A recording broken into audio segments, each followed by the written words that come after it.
All right, everybody, welcome back to Do Your Life Justice with another installment of Just My Thoughts. So I'm going to start making the videos and recordings a little longer because I want to talk about multiple topics in each video.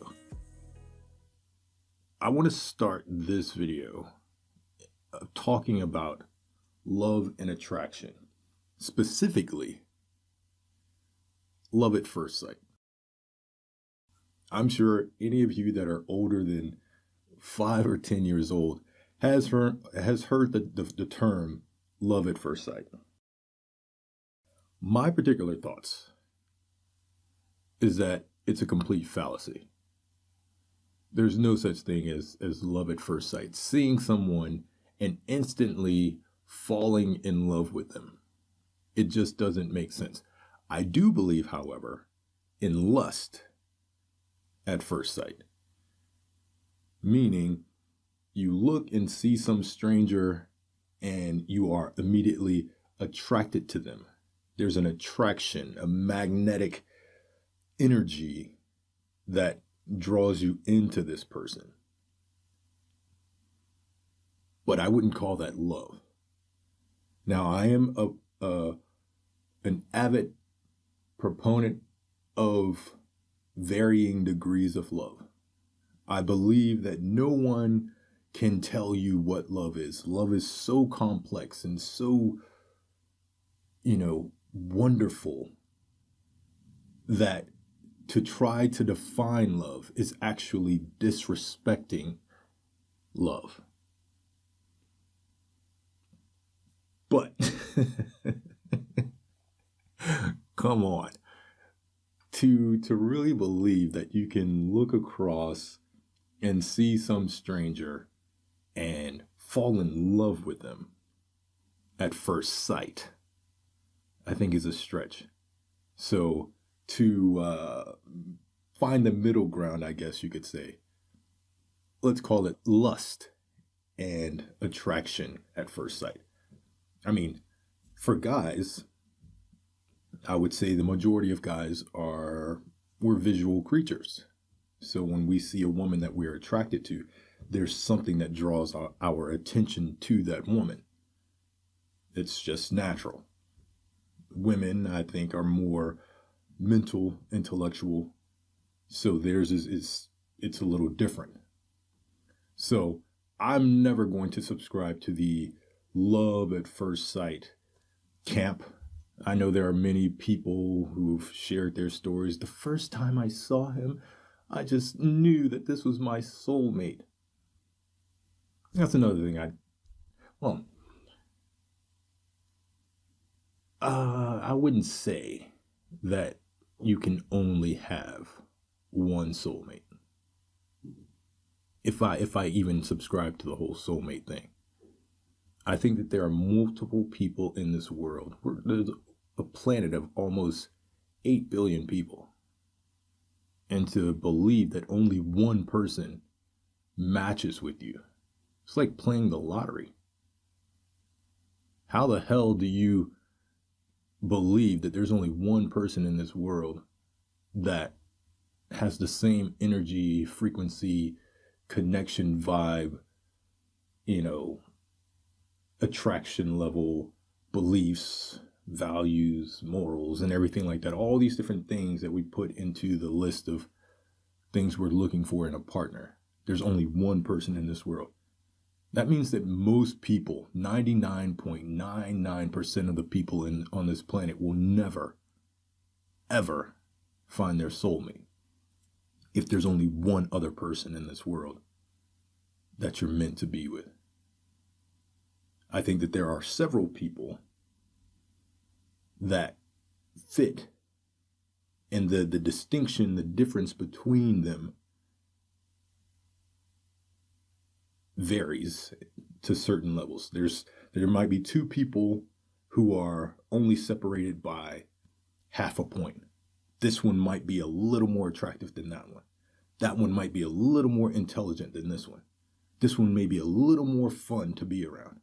So there are several people who fall into a category and you just happen to meet one of those several people. I think that's more realistic than to think that you only have one soulmate. I've been in multiple relationships. 4. There's a little multiple. Like I'm playing the field. I'm not playing the field. So 4 real relationships. So, and meeting those people was completely by accident. First one I met in college, we were both in theater. We met there. Second one I met in the Navy. We were both on the ship together. Third, I met when I was going to meet somebody else.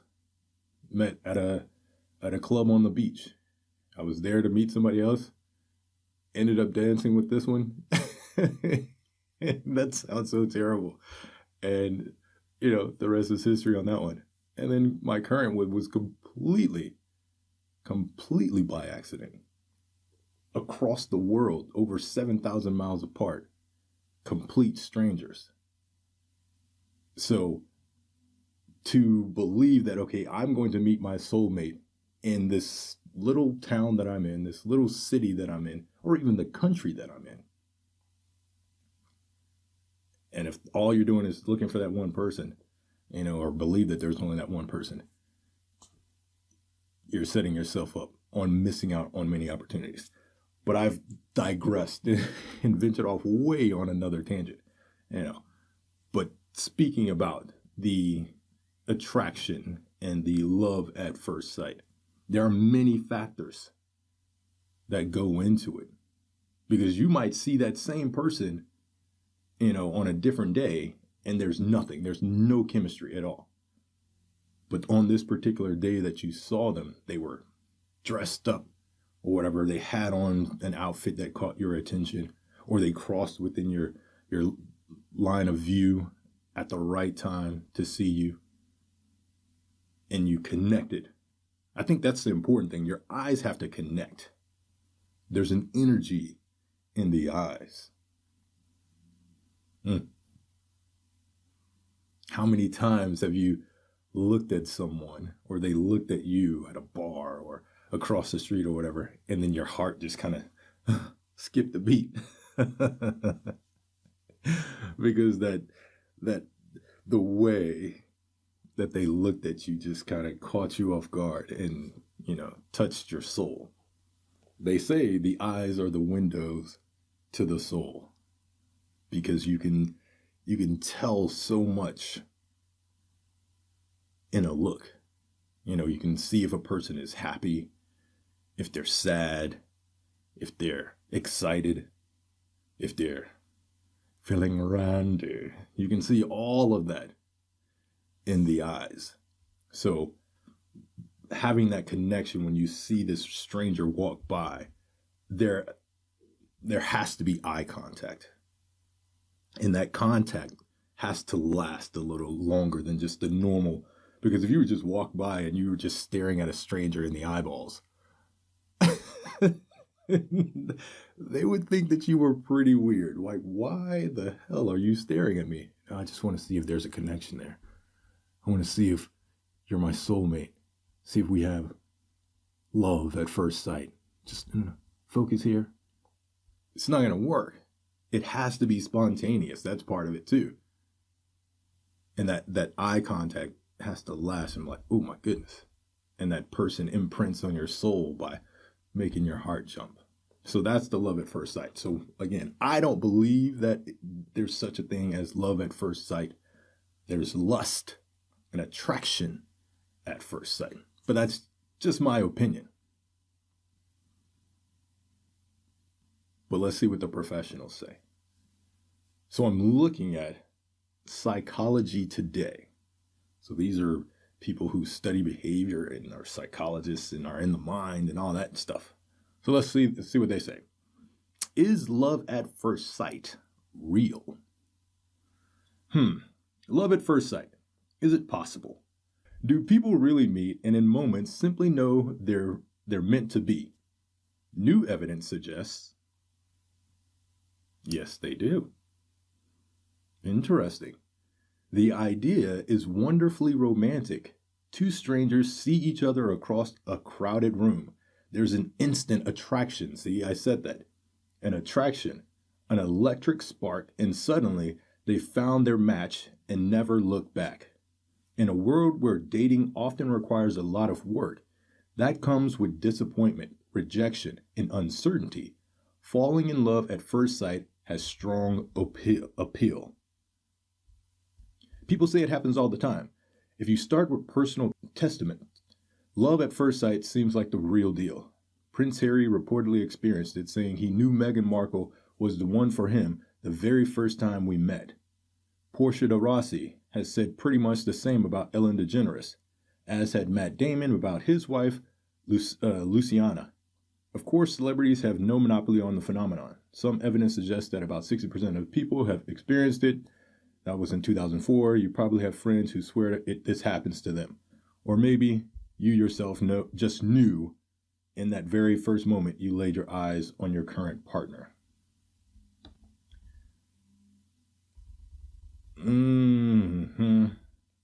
Scrolling down, love at first sight isn't just biased memory. People really do report experiencing love at first sight in the instant they encountered a person. It's a strong initial attraction that could later become a relationship. That's the thing. Okay, so it's an attraction, and you act upon that attraction. That's all it is.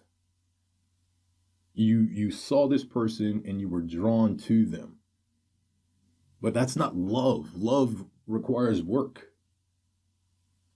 So I can see someone and be attracted to them and never pursue them. Did I fall in love with them in that moment that I saw them? Hell no. So the concept is just stupid.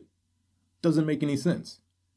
It only becomes love after you've invested time and actually pursued the person that caught your eye.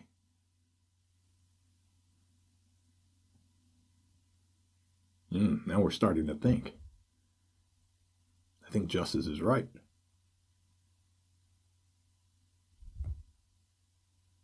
You can't call it love at first sight.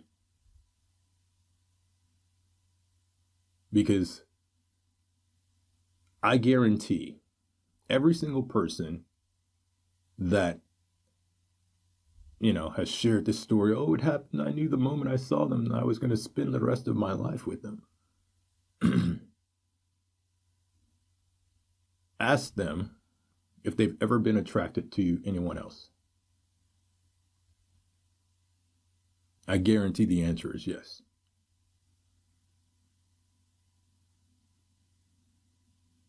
I guarantee it. You've seen someone else, some other stranger, or even someone that you knew, a coworker or something like that. You walk into an office. Oh, I gotta put my chapstick on. My lips are dry. You walk into an office and you see somebody, or you go, I'm going to McDonald's and getting a Happy Meal or something. And you see someone, oh my goodness, this person is attractive. You see them, they catch your eye. They may even look at you and smile. Oof. And then you go on about your day. You might remember them like, man, I got to go back there. I go back there and I see my favorite waitress. Every single time I'm asking for Jennifer. Where's Jennifer? Is she here? She working here? But I never pursue her. We never end up together. We never have that fairy tale ending. Am I in love with her? Or just lust? Just attraction?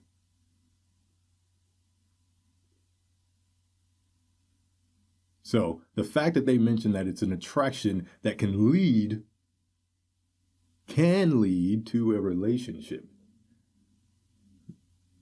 that suggests that the phenomenon of love at first sight is total BS.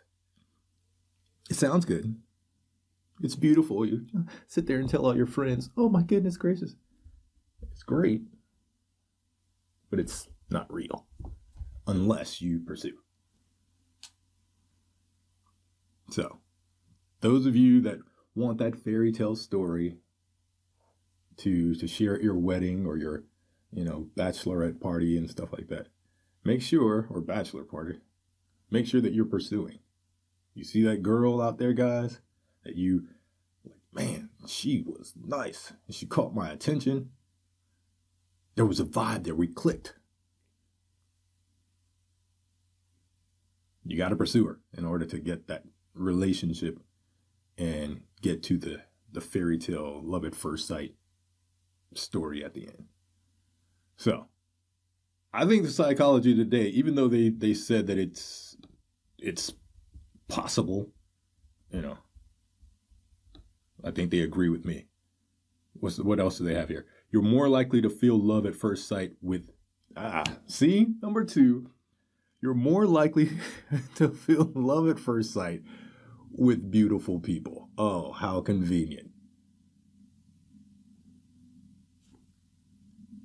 The physical attraction makes you more likely to feel love at first sight. I'm going to use this as a segue.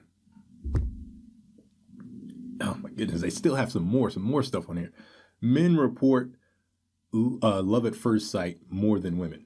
Why? Because like I said before, men are visual creatures. So when we see a woman that we're attracted to, she's going to catch our attention. Love at first sight isn't usually mutual. So, and number 5, love at first sight isn't really love. I guess I should have scrolled down and kept reading because they're just further punching home my point. The kind of qualities that are known to reflect love, intimacy, commitment, passion, are not particularly strong in those first moments when people say they've fallen in love at first sight. At least these emotions are not experienced to the same degree as they are by people in established relationships. The extent to which people in relationships report feeling intimacy and commitment and passion towards their partners far exceeds reports of these emotions by people who experience love at first sight. Yet, the love at first sight experience appears open to these emotions to a greater extent than first meeting, where love at first sight is not reported. So it's not love. In sum, science favors the romantics. Love at first sight actually is the experience by people, but it's not so much love or passion. Instead, it's a strong pull or attraction that makes someone particularly open to the possibility of a relationship. This is from Zoks, Zoks, and from 2017. Love at first sight can happen multiple times. See, multiple times. The soulmate is not just one freaking person. It's amazing how I just know things. Just know things. Okay? Love at first sight can happen multiple times, and maybe the instances where it fizzles or simply never translate into a relationship are forgotten. Like I said, if you don't pursue the person, is it really love? It must have been love, but it's over now. But when love at first sight does launch a sustained relationship, the story is a great one. I promise you, I did not read this before I started this. I did not read this. But you just heard from Psychology Today, and I will leave the link of the story in the description so you can read it for yourself. They just said every single thing that I just said. That it's an attraction, a lust, and it's not really love. But if you pursue and you get that person that you are attracted to or drawn to, then you say, oh, I knew from the moment I saw them that I loved them and I was going to spend the rest of my life with them. But it's only or usually with attractive people. So I'm going to transition here. That was great. Thank you, Psychology Today. Can you be in a relationship with someone that you're not attracted to. They're a great personality. They're a wonderful person. And my wife asked me this question probably a month or so ago. She's like, which one would you prefer? Would you prefer a very beautiful woman who has a terrible personality, or an unattractive woman who has a great personality? I'm a guy. I chose the beautiful woman. She's like, what? Why? Why would you take that woman? Well, because I'm a visual creature. For me personally, and this is just justice, I do not want to be in a relationship with someone that I'm not attracted to. If you have a great personality, but I'm not attracted to you, we can be friends. I have no problem with us being friends, but I don't have to be in an intimate relationship with you if I'm not attracted to you, because a relationship is supposed to be a friendship elevated. And how can I elevate my friendship if I'm not attracted to the person and I have no desire to be intimate with that person? So someone say, oh, that's terrible. You're so superficial. You can call it whatever the hell you want, but that's the case. You as an individual, you may not care about a person's looks. Some people don't care about looks. Some people don't care about the face. They don't care about the body. Some people are more turned on by a person's smell.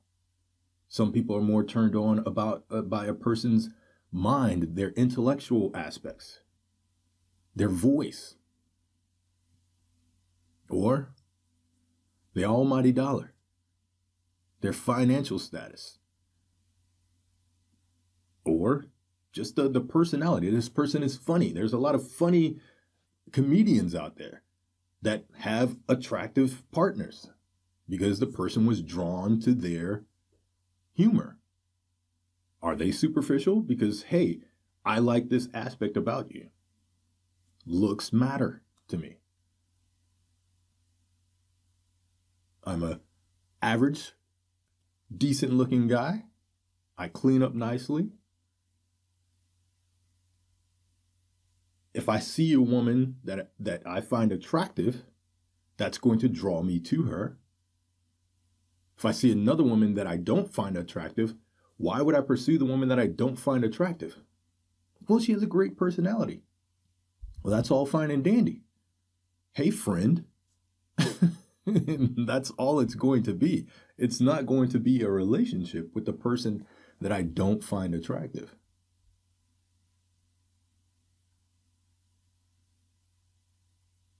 Because how do you get past that part? I've been in a situation where I could have had an intimate moment with a girl, and this was back in college, that I had no attraction to. It was such a mental challenge. I couldn't even do it. I couldn't do it. The opportunity was there to engage. And I tried, but I could not do it because there was no attraction there. And to imagine myself in a relationship long term with someone where there's no chemistry in that regard, that would be terrible. I've had many female friends, that I would talk to in school and everything like that. But I wasn't attracted to them. And so I never had any desire to be in a relationship with them. And some of them wanted to be in a relationship with me. Some of them were even bold enough to say, oh, you're going to be in a relationship with me. And they would joke around and try to say, hey, Justice, we're friends. Let's take it to the next level. And Justice was like, no, I'm sorry. I'm shy. I don't. I'm not trying to be in a relationship right now. That was always my excuse. I'm not trying to be in a relationship right now. I'm, finding myself. But if one of those girls that I was attracted to was like, hey, Justice, let's be in a relationship, then Justice would be like, I found myself. Here I am. Let's do this, So that is very important. So each of us, and I don't want anybody to be upset about this. There are great people of all, attraction levels. So if you're in the unattractive category, first off, it's a matter of being honest with yourself. Not everyone can get a 10 or an extremely gorgeous person. I don't delude myself. So that's the first thing. You got to be honest with yourself and who you are. And you have to be comfortable with who you are, your appearance and everything like that. Okay, once you're comfortable with how you look, then it doesn't matter about everybody else's opinions, because everybody has different opinions. Attraction varies across the spectrum. You take 5 people all judging one person, and they're all going to have different things to say about that one person, because they're looking at different things and they're seeing different things. So I don't want anyone to be offended that I said that, I couldn't be in a relationship with a person that I'm not attracted to. You might not can be in a relationship who has different religious values. That's a little more deep than the physical appearance, or a person who has different political views, or who's not as smart or as educated, not financially stable, all these different things. Whatever it is that you want to judge your, choices on, that's on you. So don't be offended. And if you are, I apologize, but whatever. The case remains the same. So if I'm not attracted to you, we can be friends, but we can't be in a relationship.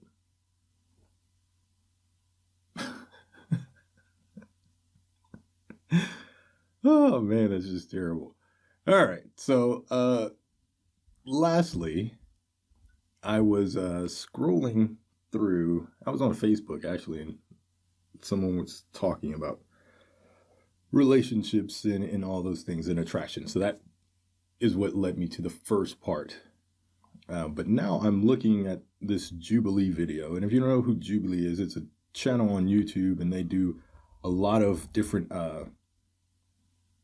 like polls and challenges and stuff like that. This one right here, this video, they made this video back in December of 2019, so about a year and a half ago. And it's speed dating 9 guys using 5 senses. So I have not watched the video, but I think it might be interesting looking at what draws a person to the other person. So let's listen and watch, and then I'll give my thoughts on the whole thing. You smell like really good. It's almost like a feminine smell, but just like maybe my mom's body wash. It smells like flowers. Okay, so it's 10. So it's one girl, she's going around, and so she can see everybody. She sees all of the guys. And so I guess she's going to judge them based on 5 senses. So let's continue. Or 9. We asked Anna to speed date 9 guys based only on her senses. Which of your 5 senses are the most sensitive? Hearing. That's a important thing for me when I see if someone's attractive or not, is how they sound. Are you nervous? Okay. So like I just said, so she said hearing. How the person's voice, and I mentioned that earlier. The person's voice is what draws her to someone. So my voice is a little deeper. Some guys sound like this. Other guys sound like this. You know, so it's like music. The voice, the accent, that's kind of like music to the ears. So think about what kind of music you enjoy listening to and why the melodic sound of those songs and everything like that resonate in your ears. The same thing goes with a person's voice. There are some voices and some accents and some languages that are just harsh, that I just can't stand because it doesn't vibe with my my harmony, my energy. So like she just said, that's what the first thing that she notices when she's talking to a guy. Let's continue. Round 1, sense of smell. Anna will use 1 sense each round to determine her attraction to the guy. So she's having the guys come up, I don't have that great and she's going to smell them. Probably just have to take some deep breaths in. Like a dog right now. Kind of smells like my brother, so it's a little weird. Reminds me of like a thrift shop. But like not in a bad He way. smells like a thrift shop. Oh, you smell like really good. You smell like mint. Interesting smells. Definitely interesting. You smell like really good. It's almost like I wouldn't say like a feminine smell, but just like maybe my mom's like body wash. It's like a Bath and Body Works candle, but like I can't put my finger on what kind. You literally don't smell like anything, and that's really weirding me out. It's making me more comfortable that he's giggling as I'm smelling it, so that was weird. Pine trees are like more like of a natural scent, but I like that. It's not like a strong, potent. What's up? What are you doing? Doing my Just My Thoughts. Because I just ate. Okay, I'm going out. What you? You don't want to come in? No, I'm good. I'm in the middle of a video. So What video? I'm recording. Oh, Do you want to say hi? what's that? This thing. Huh? It's the table. Everyone got a special guest. Hello. Lovely. Sheena. Okay. Gotta be attracted. It's part of the video. All right, let us continue. Smell.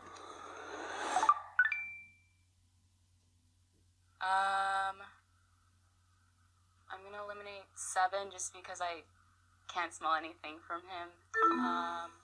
It is what it is. I can't be like butthurt over somebody's nasal preferences. And 5. I've been called many things, but when someone says you smell like my mom, it's kind of weird if you don't get eliminated. Yeah.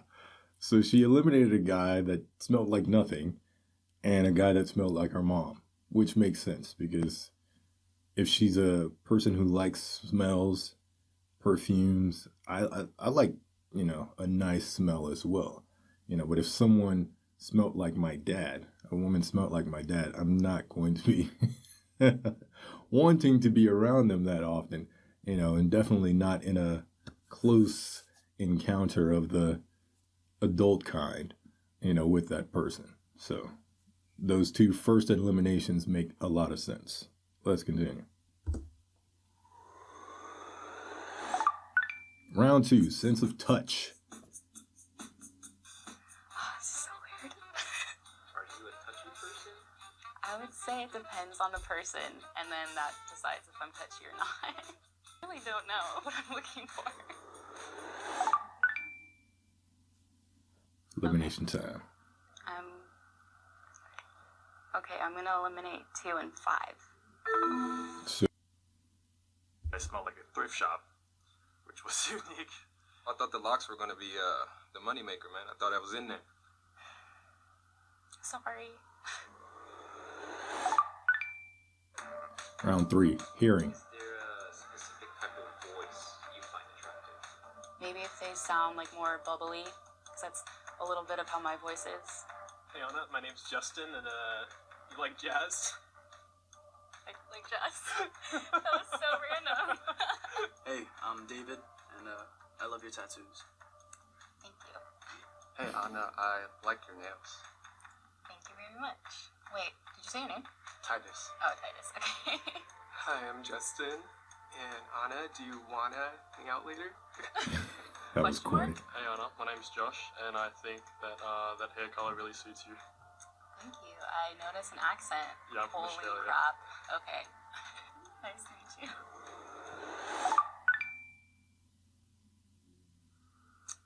Okay. I'm gonna eliminate David, Titus, and Justin number 2. Everyone else was better. No. Maybe I didn't sound as confident as everyone else. I was a Your little voice is surprised, kinda but I thought feminine. I thought I gave a good line. I was actually thinking that my picked up line should have been I'm the one with the soft skin. How do you feel, Anna? I feel, for some reason, a lot more nervous now.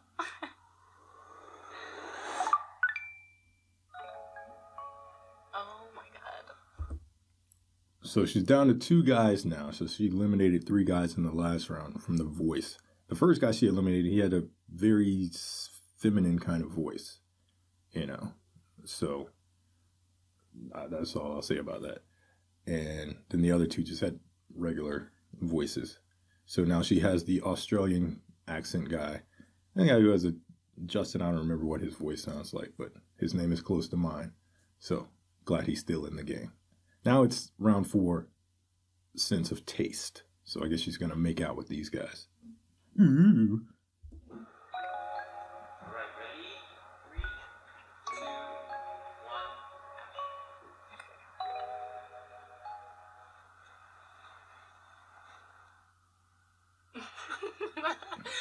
All right, so this guy has this awkward, because he can see her, but the way he's moving his face and his mouth is like he's a complete amateur when it comes to this part of, you know, interacting with a female.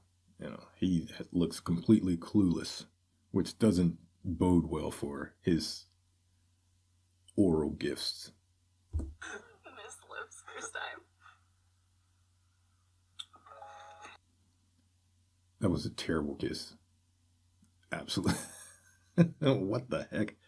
He's kissing like he's like, you know, 10 years old, kissing a girl in a play or something like that. It was just horrible. I understand they're strangers, but still, you got to bring your A game.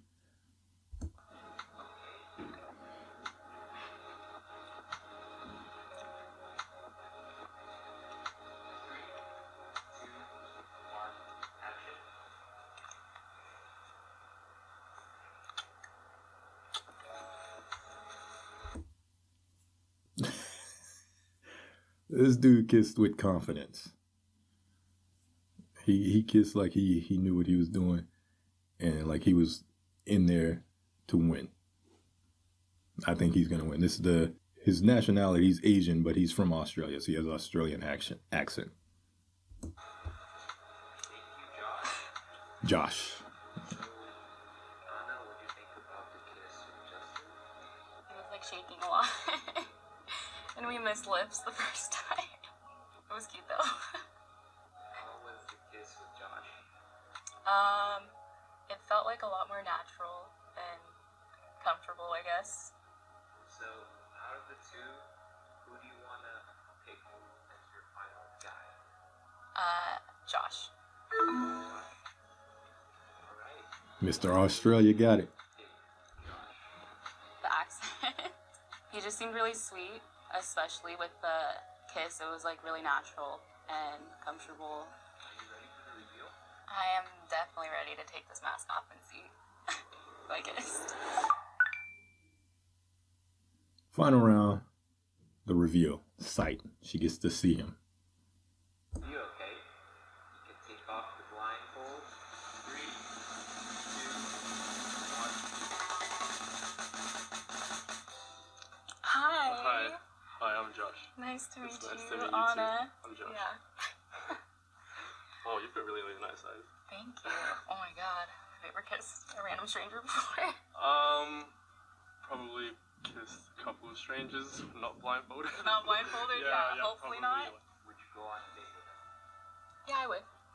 I definitely realized that I guess I don't have a type when it comes to being attracted to people. Like, even if I wasn't initially attracted to that someone, if I saw them on the street, like, afterwards, like, smelling them and touching them and, like, hearing their voice, it definitely made me more attracted to them. I thought I was going to get eliminated in the first round, to be honest. I used to have really, really bad body odor, but, like, I think now it's okay. If I smell neutral, like, that's a good day for me. You were one of the finalists. Yeah. How was that? Well, that was my first kiss, so... That explains a lot. It's his first kiss, which was evident because that was terrible and completely awkward. Do I remember my first kiss? I do not. But, you know, I'm sure it was better than that. So it explains a lot. But what she said, she doesn't really have a type physically when it comes to meeting guys. But after smelling them and touching them, she can develop an attraction for them. So, like I said, women are more mental creatures. So a lot of them, you know, there's wiggle room, which is good for us guys when it comes to attraction. Because, hey, if you're able to charm her and catch her attention and, you know, sweet talk her, have a nice voice or something like that, you may move up a few pegs over the guy who's a jock, in shape and everything like that. He may catch her eye, but you might be the one that she wants to be in a relationship with because there's something more there with you. So. How was it for a first kiss? I mean, I don't have any other first kisses to base it on, but from what I can tell, it was pretty good, so... You'll be on the internet forever now. 3, 2, 1. All right, thanks, guys. All right, awesome.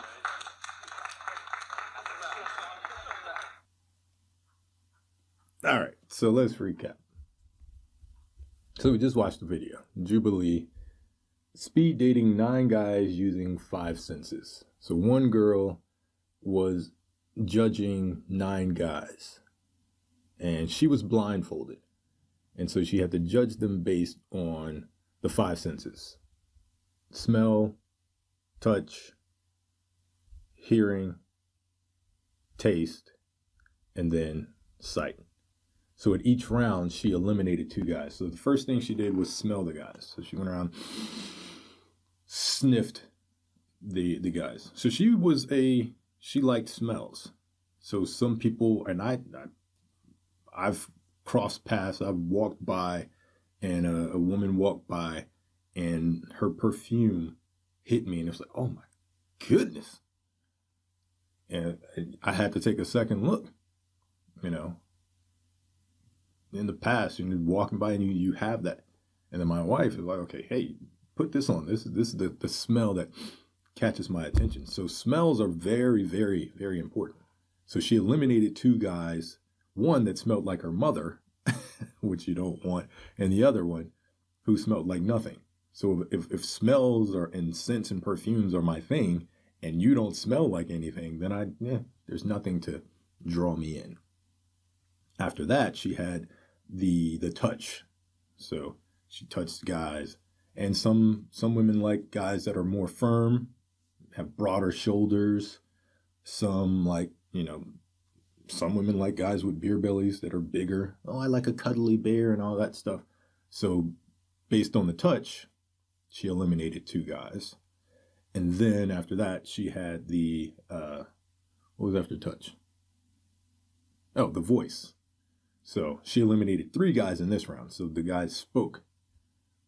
Like I said earlier, voices and sounds are like music.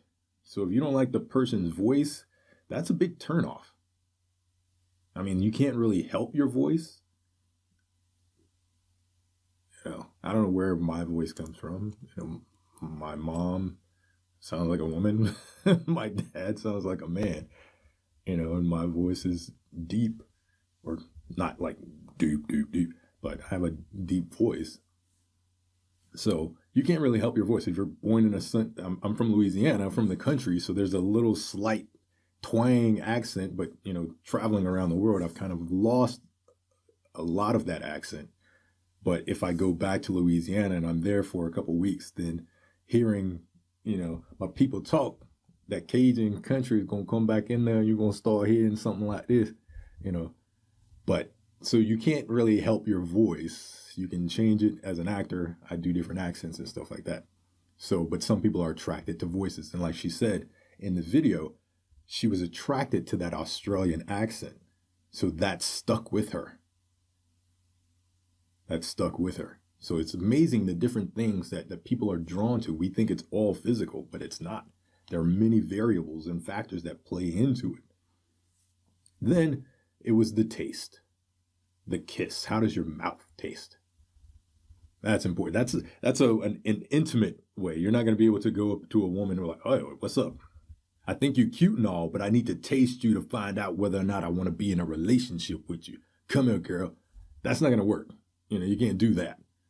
So this taste one, that's when you're going to have to postpone and wait until you actually go on a date and then all that stuff and the kiss goodnight and everything. But all the other variables, the 4 senses, 4 out of the 5, you can get all those early on. And then after she eliminated all but 2 guys all the way up to the taste, based on the taste, the kiss, the style of kissing is important. Not everyone can do it. It's an art. It takes practice. Oh my goodness. So she chose a guy based on all those other things. I think because she was initially, the smell, she liked smells. But this guy, he smelled like, I forgot what Josh, the guy she chose, smelled like. But the voice stuck with her, and then the kiss, the taste. So he captured her. And it's like, that was a natural kiss. It felt natural. It was memorable. The first guy that she kissed, Justin, he didn't know what the hell he was doing. And he said it himself, it was my first kiss. The guy looks like he's at least 19, 20 years old. Never kissed a girl. And it showed. It was completely awkward. It was a terrible looking kiss. And she was like, no, I don't want that. I'll take the guy that knows what he's doing and can kiss properly. So she chose the guy. And she stated, I don't necessarily have a preference when it comes to dating. But all these different variables and factors, they play a part. And I calculate in my head and boom, my mind just says that's the one that I want to go with. So for those of you that are out there in the dating world, in the single life, living your best life or whatever, and you're hoping to get swooped up, or you're the one fishing, trying to catch someone on your line, understand all these different things that play a factor. It's not all just visual. Take into account, okay, how do I smell today?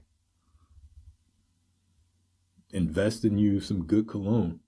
If you're a guy, a scent cologne that's going to last, that's going to linger, not those cheap Axe body sprays. That's not cologne. Women smell that stuff and they're like, okay, that's cheap. He probably spends all day playing basketball or playing video games or something like that, but that's not manly. You need an actual real cologne. Get you a nice cologne, whatever your look is, your style, live that.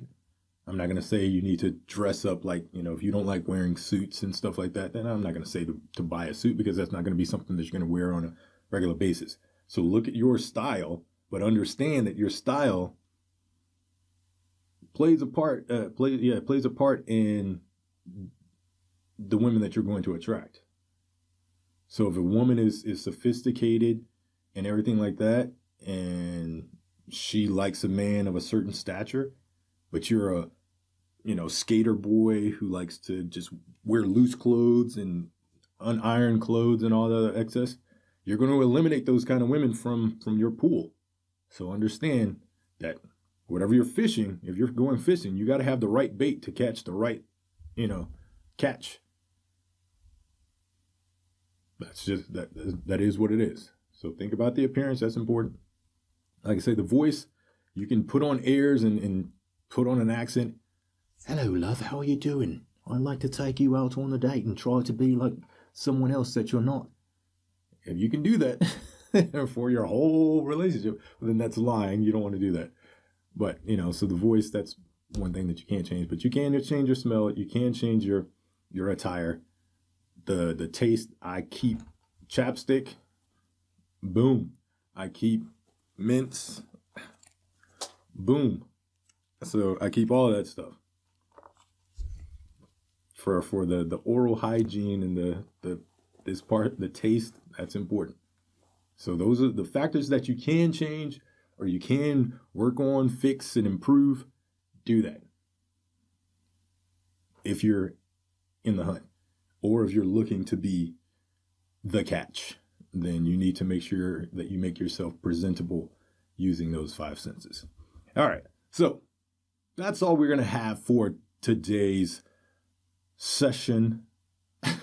I hope you guys enjoyed it. Thank you guys for sticking with me through these different topics. Like I say, I'll be making the videos, the recordings a little longer going forward because I want to incorporate multiple topics and everything like that. So just my thought. Remember, you only have one life. So make sure you do it justice.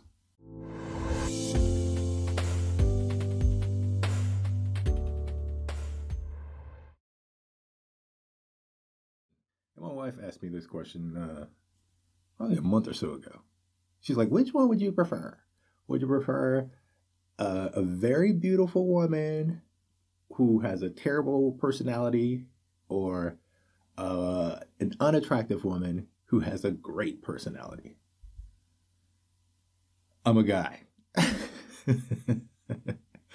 I chose the beautiful woman. She's like, what? Why? Why would you take that woman? Well, because I'm a visual creature.